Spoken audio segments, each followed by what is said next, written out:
Hi, I'm Travis, and today I want to talk to you about another great feature of LubePM, the Site Lubricants Page.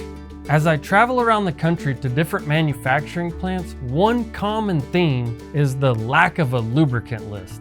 There may be portions of a lubricant list on a spreadsheet here, some lubricant list on the wall, but most commonly what we have to do is go around and examine the cabinets to see exactly what lubricants are held on site. The Site Lubricants page does all that work for you.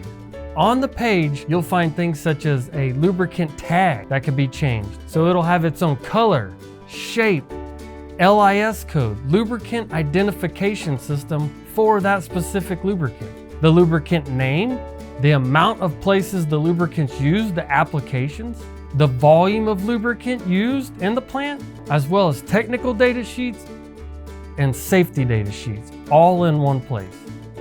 Visit LubePM.com to schedule a demo and see all the other great ways it can help your program.